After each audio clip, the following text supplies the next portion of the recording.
Welcome to the Calculus, a collection of micro lectures, video lessons, and sample exercises.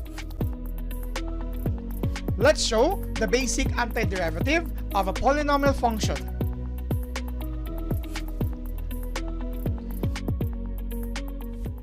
So here we are given with the integral of x squared dx. That would be our item here, the integral of x squared dx, where our f of x is x squared.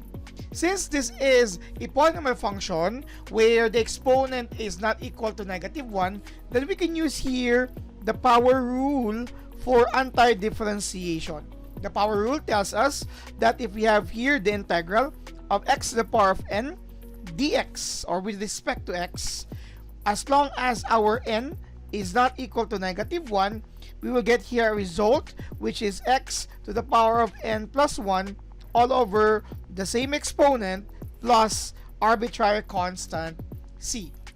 Okay, so for this case, our n is actually equal to 2.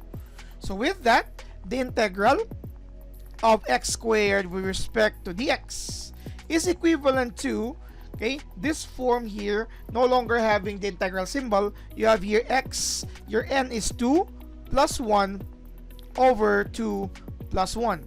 Of course, don't forget the plus c, because the anti-differentiation is the process of providing or getting all the set of all the antiderivatives of the given function, which would then be equivalent to x cubed over 3 plus c. Or other references would also like this to be written as 1/3 x cubed plus c.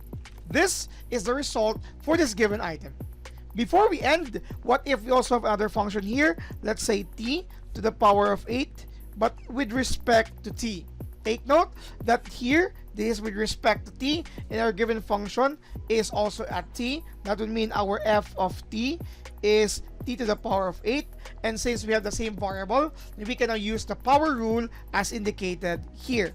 That would mean this is equivalent to t to the power of 8 plus 1 over 8 plus 1. And then do not forget your plus c, which would then be equivalent to t to the power of 9 over 9 plus c, or again, other references would have 1/9 of t to the power of 9 plus c.